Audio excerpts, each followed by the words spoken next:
Hello, New York Giants fans, and welcome to a new edition of the Valentine's Views podcast here on Big Blue View Radio. Please like, share, and subscribe if you're watching us on YouTube, and subscribe wherever you listen to podcasts across the Big Blue View Radio network. Lots of moves for your New York Giants this week as free agency started. Lots of new faces, new players to get to know and to root for, and none bigger or more important to the Giants than Brian Burns, edge defender that the Giants made a big trade for this week from the Carolina Panthers. And here to help me get to know a little bit more about Burns and discuss that trade is Brian Beversluis from SB Nation's Carolina Panthers website, Cat Scratch Reader. Brian, thank you very, very much for taking some time. Not a problem. It's been a very eventful free agency period for, I guess, both of our teams. So, well, it's been very, very busy, and my head is still spinning. But I need a vacation now.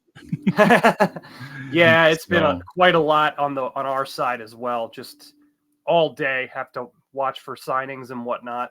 So. Yeah, it's a busy time, but at least we have content. At least we have stuff to put on our websites. Right. Yep. Exactly. It's definitely better than being the Cowboys, where they are just losing their minds over AJ Dillon probably not signing with them right now. So. It's always better. It's always better than being the Cowboys, Brian. Always. Also true. Yep. All right. Hey, I need to ask you. Need to start with this. Brian Burns was a key player for Carolina. A year ago, I think it was, the Panthers turned down a better trade offer for Burns than what they got from the Giants. Just what is the reaction in the Panthers fan base to the trade, to losing Burns, to how this all went down, for Carolina? So let me just double check myself real quick here.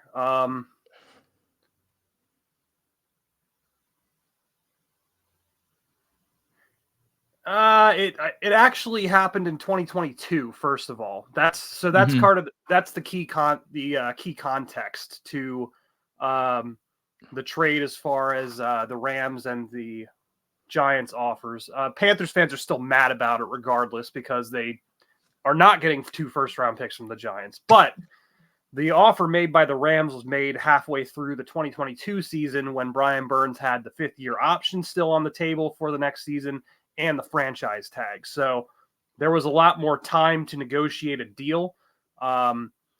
Where with this deal, obviously, Carolina had him on the franchise tag. They either had to figure something out, or he was walking for next to nothing next season, or they had to franchise tag him again and pay him exponentially more. So the deal makes sense in the sense that they had to do something if they weren't going to retain Brian Burns, because over $20 million in cap space for 2024. Carolina has so many needs. So, like, personally, I understand the trade. I understand why the Giants didn't give up as much as the Rams were willing to give up, just because, contextually speaking, the Rams would have had him still on his rookie deal, or at least the back end of it, where now it's the Giants had to make a contract work right away in order to sign him. So I think the sticking point with Carolina was just that whole $30 million a season. They just couldn't afford that. I still think that's a little bit much for him, but it's also free agency where you overpay for everybody that year. And then 2 years later, you look down the line and say, okay, now it's kind of, a decent deal. So Panthers fans are upset about it, though. Yeah, and I had asked your cohort at Cat Scratch Reader, Walker Clement, a similar question, but you mentioned the contract that Brian Burns got. He's 25. In 5 years, he's had 1 double-digit sack season. The advanced analytics would say that he's been more impactful than that, as a pass rusher, looking beyond the sack number.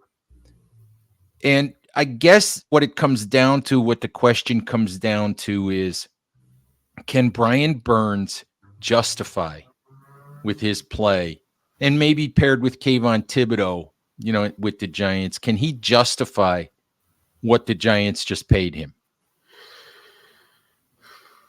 I mean, it's definitely the best situation he's had in quite a while. I think the best overall pass rushing situation he had was when he was paired with Hassan Reddick and Derek Brown in Carolina in 2020.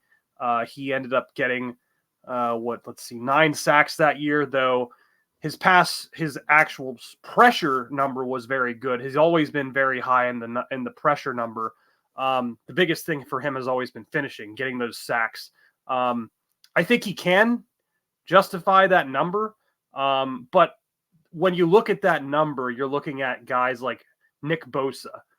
Brian Burns is not Nick Bosa. He's never going to be. He is not a strong run defender. He's always been a lean guy, real fast. And there's usually at least one play a game where he makes a play that nobody else can make. Like he jumps the snap, hits the quarterback before there's any chance of anybody reacting to it.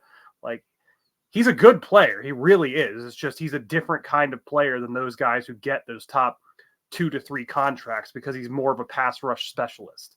That said, I mean, last year, week 1 against the Falcons, he looked every bit the part of a player who deserved that kind of money. It just didn't last because he's just not a guy who can overcome when teams really game plan for him. So hopefully having Thibodeau, hopefully having all those other guys there will take some pressure off of him or take some of the attention away from him. And, if he's one-on-one with a mediocre left tackle, he can beat the brakes off him. Not every play.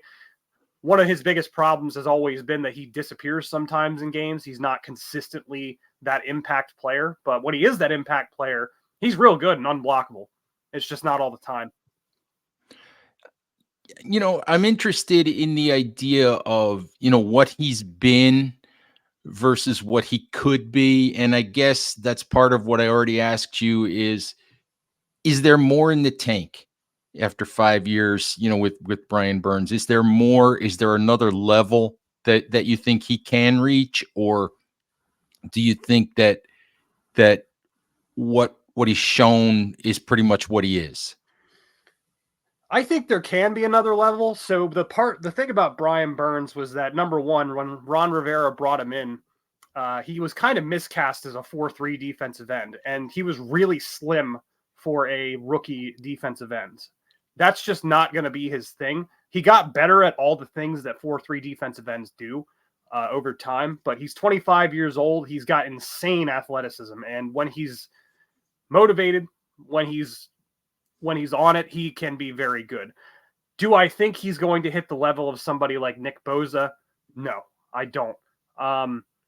But I do think that on a team where, especially if they're playing with leads where he can just pin his ears back and rush the passer, I think you can get a guy who's going to have over 10 sacks a season. I mean, he's very similar to Hassan Reddick in that regard, where, real fast guy, real slim, he can speed past rusher or blockers.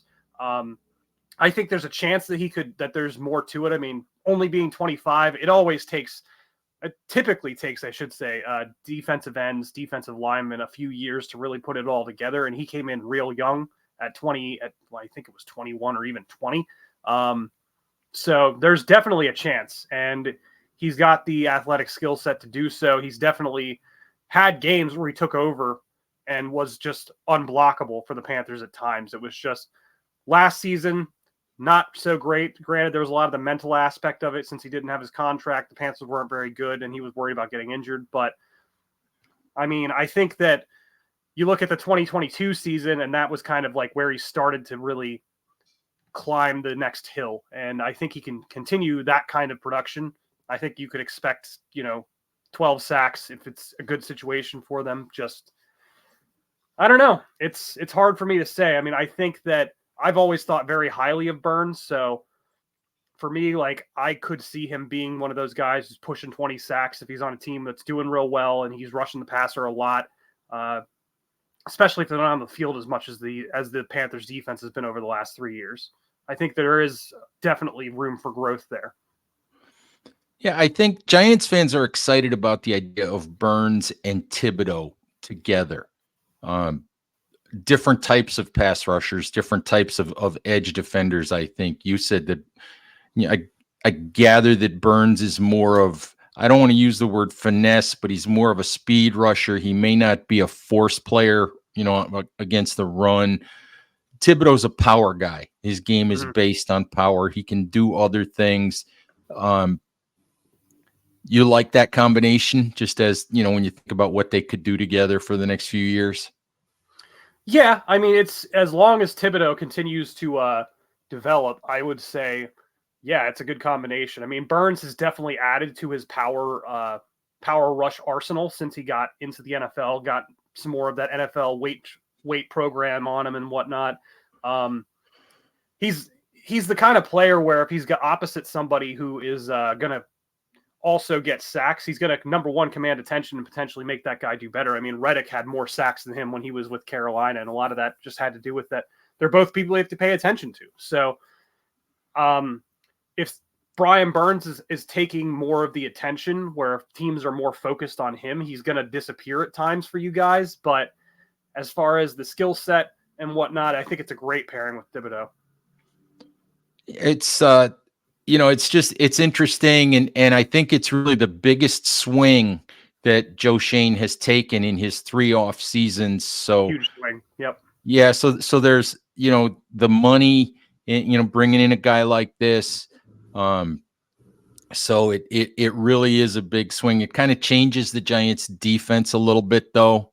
Wink Martindale was a guy that didn't value edge rushers as much. He valued, he wanted a scheme pass rush, and he valued the defensive backs and the corners. So it's different. Shane Bowen wants to rush with 4. So, and I think, Burns to me seems like a guy who fits that idea pretty well. Yeah, that would be his best option. I don't know why the Panthers were so, I guess, insistent on dropping him back in coverage as much as they did. He's really just a pure pass rusher. That's what he is. So if the Giants are smart, they will just have him do that as much as possible. Just my only concern is just that he's not the best run defender, obviously just not being as bulky as a lot of the top defensive ends are. As long as they have him playing an outside linebacker, though, where he can stand up and rush the passer, I think you'll see some nice dividends, I guess is the best way to put it. My only concern is that they'll try to have him be a complete like edge player, stop the run, set the edge, stuff like that. That is not his game. He is a pass rusher. Giants can use one of those. I know that much. Mm-hmm. They blitzed second most in the league last year, and yet they were still in the bottom half in terms of effectiveness at getting to the quarterback. So they needed edge help. I just I wasn't anticipating this big swing, but Giants fans will definitely take it. Another question that I had about Burns, he referred to himself as a natural leader. Was he a real leading force? Was he a real, leader, on the field, maybe in the locker room for Carolina? And I ask that because it's hard for guys to come to a new situation and become that sort of lead dog kind of guy. I have no concerns with that. He became a leader very early on in his Carolina tenure because once Matt Rule came along, kind of stripped the defense out, like Thomas Davis, Luke Kuechly, all those guys were gone. Eventually, like Brian Burns became one of their top like leader people alongside like Shaq Thompson very early in 2020. I want to say would be when it started, but 2021 at the latest. He definitely does fit that role. It's hard to say how he'll do it with 2023 was a real bad year for him as far as just that he was clearly either not motivated or afraid to get hurt because there were times where he just disappeared from the game, and that's never going to be a good look for a leader. The Panthers were a horrible situation regardless. I mean, being the worst team in the league, only winning 2 games, it's hard to push through that. But as far as him being a leader for a team like the Giants in their current situation, yeah, I don't see that being a problem. Brian, I want to switch gears for just a second away from Burns for just a minute. You guys, you guys had a quarterback situation a Hmm. year ago, and to this point, it hasn't worked out all that great in Carolina with Bryce Young. Um, the Giants sit here with the sixth pick. Um, anything that you learned, from the Carolina situation that could be a lesson for the Giants here? There's a lot of chatter about the Giants moving up, about what they might do at quarterback. Just your thoughts on the whole situation in Carolina, and anything the Giants could take from it. Well, the biggest takeaway was just that the Panthers drafted what the player that a lot of really respected scouts widely believed was the most pro-ready quarterback. They dropped him into a situation where his wide receivers were awful. His offensive line, unfortunately, suffered some injuries at a position where they were very weak at, and it just all fell apart from there. On top of that, they had a head coach who really kind of tried to fit a square peg into a triangle hole, or however that saying goes, where he was trying to make Bryce Young do the kind of things that are just not his skill set, not catering to his strengths. So I mean, if they go up and draft a quarterback, just make sure they really need to make sure that they, number one, surround him with the talent that'll help him succeed, which I think Carolina is trying to do this offseason. And number two is just they need to mold their playbook to their rookie quarterback. I know to you, people like you and me, that seems like common sense, but that doesn't happen in the NFL for whatever reason all the time. If they are going to go get one, they really need to be like committed to, okay, this is what we're going to do. This is what we're going to run. We're going to do this to help develop him. Because Bryce Young, it was a long season for him, and you could tell towards the end he was just having a hard time, So it's the Giants are a different situation in the sense that I don't feel like they're as devoid of talent as the Panthers were, I guess is the best way to put it. Well, the Giants they still have Daniel Jones. Yeah. So they still have the option of, if they draft a quarterback in the top 6, whether they move up or not, they have the option of redshirting that quarterback for at least a while. Mm-hmm. And I don't know about you. I mean, the Panthers were in that situation where Bryce Young had to play, week 1, with a supporting cast around him that wasn't very good.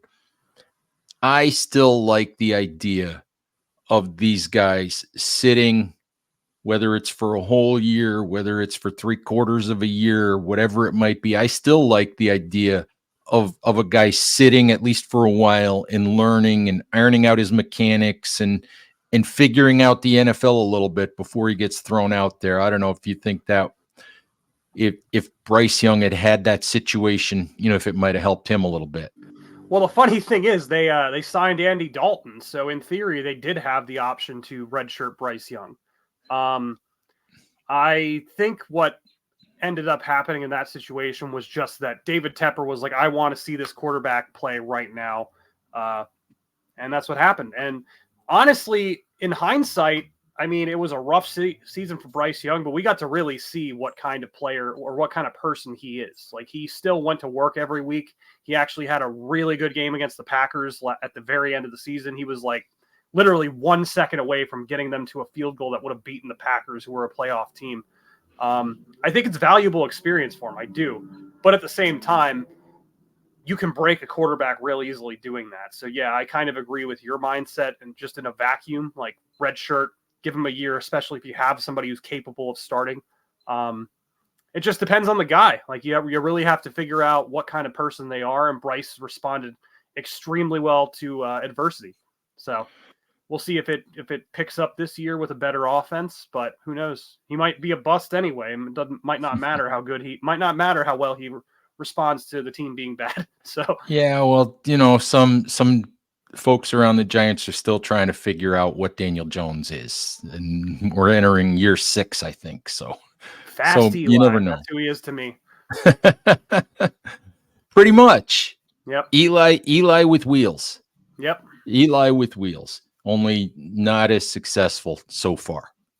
Right. All right. I think that's pretty much all I have for you, Brian. Just I wanted to thank the Carolina Panthers for Brian Burns. And Giants fans probably want to do the same. Pass rusher that should make a big difference for the Giants. So thanks again for the time. Thanks again for the insight. I do have one last comment I wanted to make on Brian Burns. Never got a chance to fit it in there. So he does have the Brian Beversluis endorsement in the sense that, so I actually had from 2017 or 2018, whenever they drafted DJ Moore, to 2022, I had I correctly guessed and the 4 first round picks they had during that time in a row. And they were always, it wasn't that I guessed it correctly. It was just, that was my guy. My picks were DJ Moore, they drafted him. Brian Burns, they drafted him. Derek Brown, they drafted him. JC Horn, they drafted him. So Brian Burns has my my endorsement as far as he was my guy in that draft. And there you go. So I'm sad that he's gone. I mean, I always love having those guys on the team where I can be like, I said they should have drafted him. But he's not around anymore. So I hope he does really well for you guys and just continues to prove me right. There you go. Seems like for years and years, I've been like, oh, the Giants drafted so-and-so, but they should have drafted somebody else. So, which is probably why they've been bad for most of the last decade. I mean, if it makes you feel any better, the Panthers have been worse since I correctly guessed those picks. So, maybe it doesn't, maybe there's not a science to it. Yeah, maybe you don't want to send in your resume to be GM. Of course, you might not want to work for David Tepper anyway. Yeah, that seems to be the rumor on the street, but who knows? All right. Hey, Brian, thank you very, very much for the time and the insight. Giants fans, thank you as always for listening. Please stay safe out there. Take care of each other, and we'll talk to you soon. Bye-bye.